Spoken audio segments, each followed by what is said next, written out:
I am live. Good morning. I'm reading out of Return to Elysium.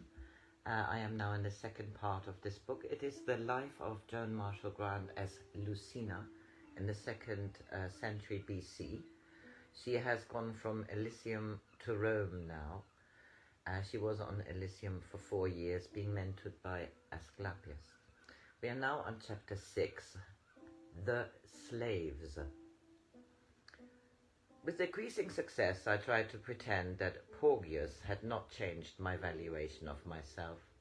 At last, I had to admit that by uncovering a fear of the future, he had awakened a deep unease. I knew that most of my patients could have effected their own cures if they had been honest with themselves. All I could do was to present certain character traits in a dramatic form, which caused them to be modified by a deliberate act of will. I was too proud to ask Porcius to help me, and had too little confidence in Salonius. I must try to see Lucina as though she were only another patient, a dissatisfied woman who hoped I might re-establish her sense of importance. I had seen too many people suffer from futility not to be aware of its danger. How well did I know Lucina? How much happiness did she give? How much would her death affect anyone? I tried hard to be honest, to indulge neither in false humility nor complacency, and the result was not conducive to self-satisfaction. Was I closer to Narcissus and Epicurus than I had been when we left Elysium? No. We were drifting steadily apart and had increasingly little to say to each other. How much was this my fault? Could I blame it on someone else or on circumstances beyond any control? As I asked myself this question, I realized with distaste that I'd come to use circumstances as a scapegoat, the role which other patients forced on the gods. So Lucina was trying to escape from responsibility. Lucina was trying to hide in slough of self-pity. Surely I was being unfair to her. Salonius had insisted that the influence of the priestess would be lessened, perhaps entirely destroyed, if it became known that she and the Lucina who lived in a small villa were the same person. He tried to persuade me to live on his estate, so that there would be no chance of my being recognized on my way to and from the temple. I had refused because I was determined not to be parted from Narcissus and Epicurus, and they knew they would find it difficult to live under the rule of Salonius. But had it really been necessary to remain secluded while they lived the normal lives of their age and class? I did so only because I was afraid of losing our security. I've accepted these galling restrictions for their sake, said Lucina, the patient. Are you sure? Countered Lucina, the priest. Was it not an excuse to save you from having to go amongst people of whom you were afraid? Afraid when you had to meet them as an ordinary woman being instead of one endowed with an authority they could not wield. Perhaps I was wrong, but I meant it for the best. I thought it was my duty to protect the people I loved. Our security depended on me. What would have happened if I had no longer been able to earn money? Have you nothing but money to give? Why have you become so parsimonious with affection? You cannot say I have been ungenerous, protested the patient. I buy them whatever they want, chariots, shares, slaves, everything, and they don't even pretend to be grateful. Do you? Epicurus has greatly increased your earnings by clever barter. How often do you praise him? Narcissus has become a criterion of taste. His wit is a toast in Rome. How often do you let him feel he has amused you? How often do you laugh with him? He never tries to amuse me unless he wants to show off. He mocks me when I'm silly enough to give him the chance. Can anyone laugh with you when you have forgotten to laugh at yourself? At least I'm not funny, said the patient desperately. If you stop believing in yourself, you will destroy everything you have tried to build. You must believe in yourself. You dare not do anything else. No one else in you as a person. No one loves only Lucina. Priest and patient no longer sat in judgment on each other. In power and in pity, they tried to conceal their loneliness. That night I walked home, for I wanted a chance to think as one of the ordinary people with whom I shared the city. I had always been careful to say that it was by the small actions of daily behavior, the trivial kindliness, that an individual was assessed, but I had neglected my own advice. Now I had to learn how to be nice, to win back my place in the affection of the two men who meant far more to me than anything else. First I must show that I was dependent on them for happiness. I must ask them to take me out and make a real effort to let them feel proud of me. Even if I was bored, I should have to conceal it. Even if the other people were unintelligent, I should have to learn their idiom and pretend the children and the household were of absorbing interest. While we had been poor, we had made many plans of what we would do when we had money. We had decided to build a house on one of the Alban hills and argued about every detail, deciding even the frescoes to be painted on the walls and the music on the bottom of the bath. Mosaic on the bottom of the bath. Now we had more than we could spend in coin, in rare vases, in credit on the tallies of foreign merchants, but it was dead money, which now we must bring alive. At first, it might be difficult to get me included in invitations again, for to explain why Epicurus and Narcissus could not return hospitality at home, I had been made the invalid sister, too delicate to be disturbed, even by noise from adjoining room.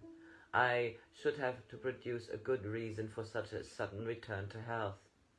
It might be amusing to say that I had been cured by the priestess of the Tiber. No, on second thought, this might be tactless. I would give the credit to Porgius, which in an oblique way was true. As I set up the steep road to the villa, I felt happy, an ordinary human happiness. It would be enormously satisfying to be a real person again. Even a chariot race would be more exciting than spending half my time secluded in the villa, and the rest being an oracle whom I was beginning to dislike. Narcissus was in the main room, pretending to read a roll he was holding upside down. Poor Narcissus! He must have been on his way to bed when he heard me cross the hall, and was afraid I should see he was a little drunk, and make one of the sarcastic remarks at which I had become so adept. Perhaps I should have to learn to get a little drunk too. At least it would be more decent than the rigid sobriety which had been part of my rectitude. What a lovely surprise for him it was going to be when he discovered we could enjoy each other again. He looked up and said offhandedly, "You are early tonight, Lucina. How nice for the Olympians to go so soon to their celestial couches. I suppose you told them you would not be requiring their service again this evening?" It was interesting to notice that I could feel sympathy even to this remark, instead of being too intent on making an adequate rejoinder to feel either pity or embarrassment. Zeus was a trifle distrait, some trouble with the exact interpretation of a cuckoo's wooing, I believe. He strained a neck muscle last time he was aboard, and is a little peevish. I thought it more seemly not to add to his distractions. The company they keep in Olympus makes me resigned to my exclusion. Consider, my dear Lucina, how pompous you will have become in a millennium, if one may judge by the progress you have made in the last 2 years. I think I might have rescued the conversation even at this stage if he had not waved his hand towards a small jar on the table beside him and said, with real malice in his voice, "I am assured that if you will use this ointment, it smells as though it is concocted of goose grease and owls' droppings. Your hideous rush will disappear. Pity I could not get anything better for you today. No flowers, no early fruit as offerings to my invalid sister. Perhaps my friends are beginning to find you tedious." I tried to pretend I found this humorous. "So I have now been endowed with a rash. On my face, I presume, so that I dare not go into the garden in case I frighten the swallows?" "No, on your back, my dear Lucina. It comes from having to stay so long in bed. Your kind benefactor was most concerned to hear of your latest affliction. Poor creature, she said, how pitiful to live in bed and alone. How thoughtful of her. No doubt she also finds her bed exhausting, since she has to work in it so hard. He swung his legs over the side of the chair and stared at me with glazed solemnity. The invalid is fretful this evening. Never mind. I shall conceal this lapse from your usual divine patience. Sometimes I almost believe in my stories of you. The gentle smile with which you reward us for the smallest service, the frail body overburdened by the radiant spirit. You would appreciate my sister, not that she would deign to stay in the same room with you. She is so delicate, so fond, so well beloved, that it is a small wonder the gods are jealous of this small wonder the gods are jealous of this pearl whose lack diminishes their treasure. There was an arctic vase on the table and I threw it. Saw Narcissus duck, heard the crash as it shattered on the wall. Temper, Lucina, how vastly becoming. The flush almost resembles health. But your disease has robbed you of the skill with which you were through the discus. He lurched from the chair and walked carefully towards the door. Then he opened it again to say, you had better blame that one on one of your slaves. No doubt you forget that Epicurus gave it to you only last month, and I happen to know it cost him 50 aurei. And who gave him the money? I said bitterly. Your little sister, to whom you cannot even return decent civility. You flatter yourself, she retorted. Romans gave it to us, a tribute to Greek culture with which we strive to leaven their stolidity. I heard him shout for his chariot. At last I had privacy in which to be miserable. Privacy was the only thing which nobody grudged me, not even Salonius. It was dawn before Epicurus came home. I had failed with Narcissus, but he had always been more understanding. I found him in the hall with a broken vase in his hand. I broke it, I said. I lost my temper and threw it at Narcissus. I meant to tell him that I was very sorry, but he spoke too quickly. 4 centuries of time are kinder than a moment of Lucina. Suddenly strong emotion broke into his voice, as though he had seen someone thrashing an animal. Have you no feeling, Lucina? Does it mean nothing that you have destroyed something beautiful? Something which has far more permanence than yourself. Something which makes no demands and is content to be loved for itself. Are you jealous even of the beauty of a vase? I will get you another. I will go to every merchant until I find one even better. If you bring the finest ever made, I will break it in pieces, even though every shard drips blood. Will you never learn that there are some things you cannot buy?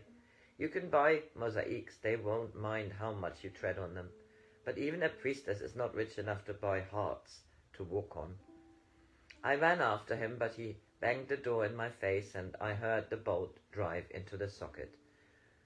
Why should I plead with him when he preferred an old vase to me? How could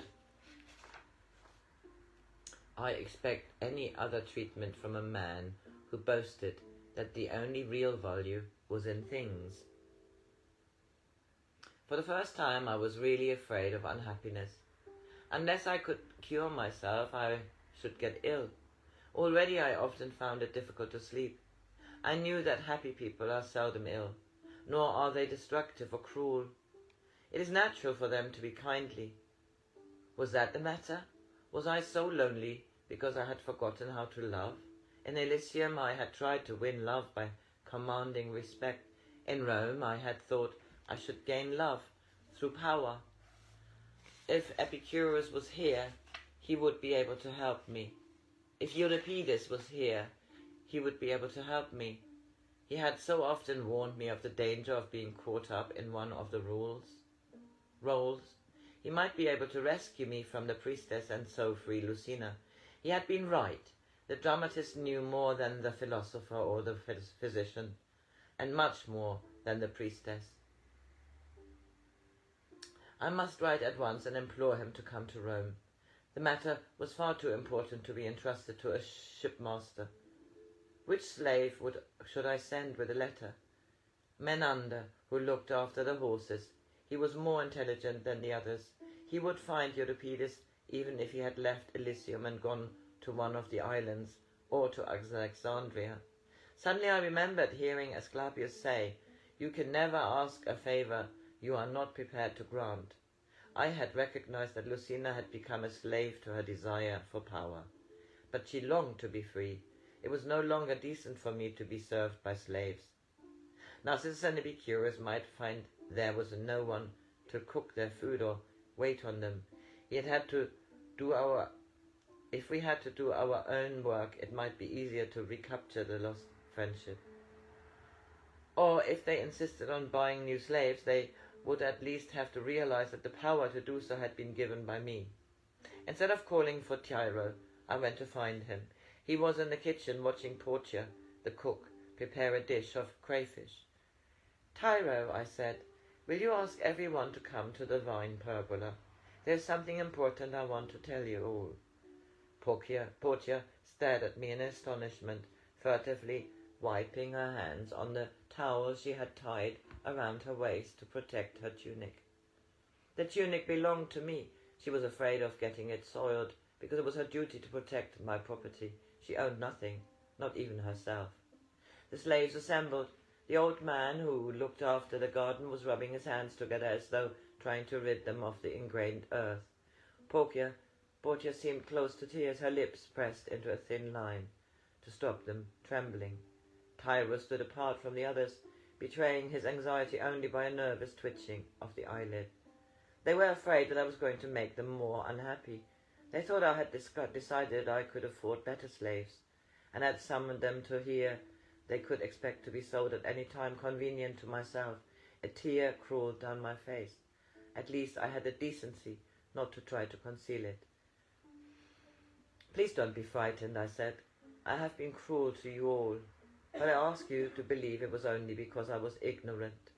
I have made you think that I value your kindness only if I cannot buy better service. You must have suffered many humiliations here. I ask you most humbly to forgive me." There was a long silence, broken at last by Tyro. "No slaves in Rome have received better treatment. We have not had to fear the lash since you bought us from the last owner of this villa." His face hardened. "The last owner, may his soul rot in Hades." "You didn't blame me when the frost killed the vine on the new pergola," said the gardener. "You never made me suffer for the slugs or the blight. You don't count the bunches of grapes to see if I had stolen any." His hands clenched. "I stole 6 bunches last year and bought forgetfulness in good wine as though I had been born free." "You are all free," I said gently. "I ask you to pardon a Greek woman who forgot it is blasphemy to demand service which cannot be given in affection." "I don't understand," said Portia. "I have cooked for you as well as I know how, and for the land, and for the Lord Epicurus, difficult to please as he is. Far too little you eat. But it's not my fault. I would have made 5 dishes for each one you ordered, but you never gave me a chance."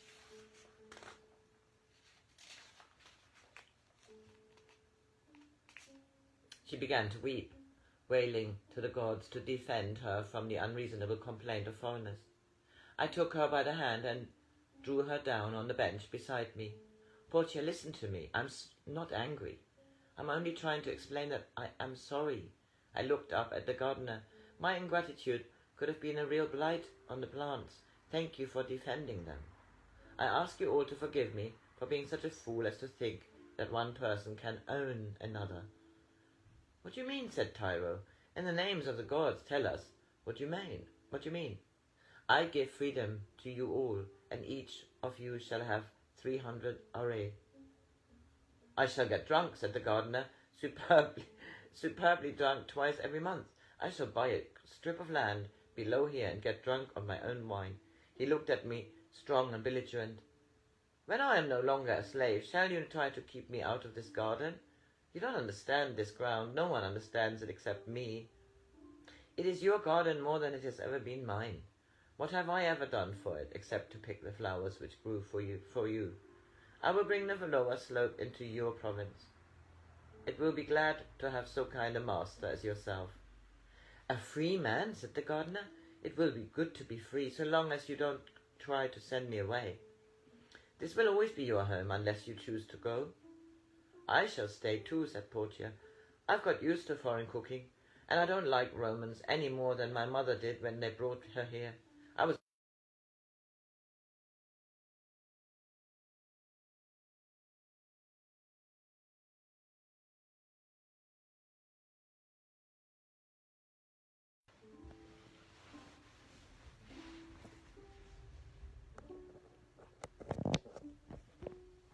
It's only a little bit left, so I don't want to stop. I am free.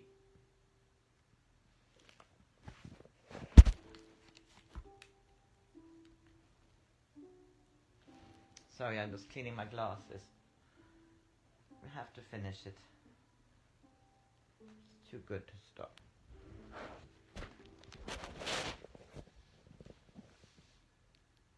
A free man, said the gardener. It will be good to be free, as long as you don't try to send me away. It will always be your home unless you choose to go. I shall stay too, said Portia. I have got used to foreign cooking, and I don't like Romans, any more than my mother did when they brought her here. I was born a slave, but she wasn't.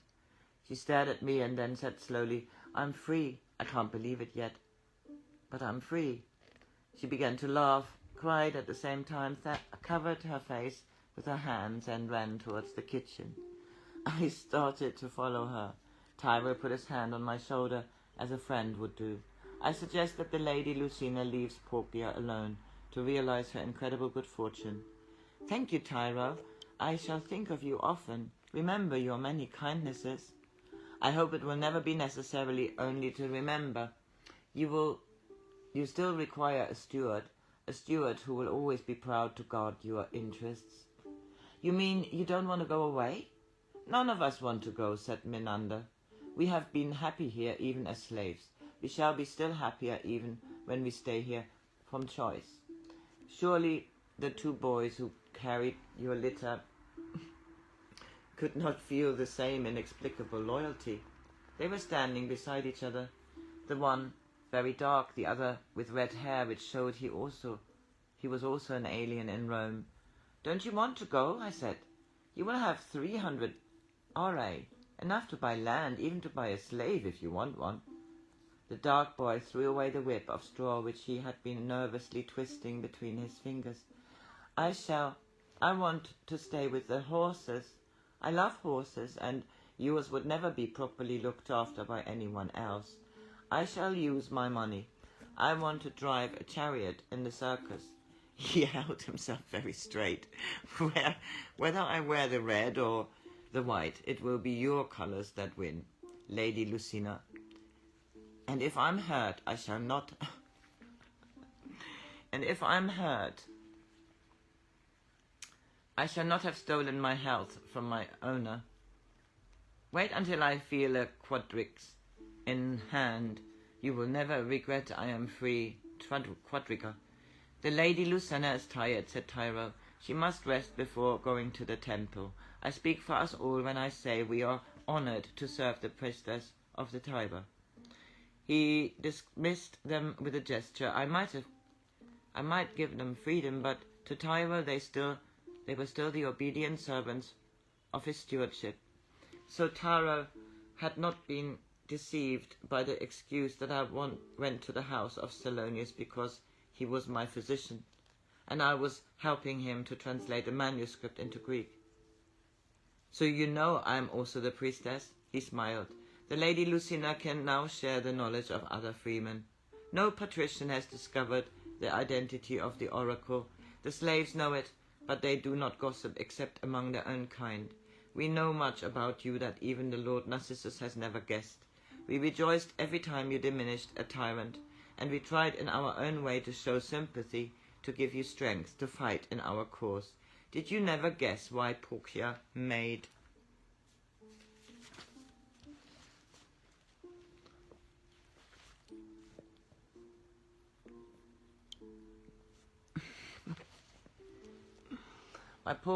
such good broth for you, why the best flowers were cut for your room? We tried to let you know we were not unawares.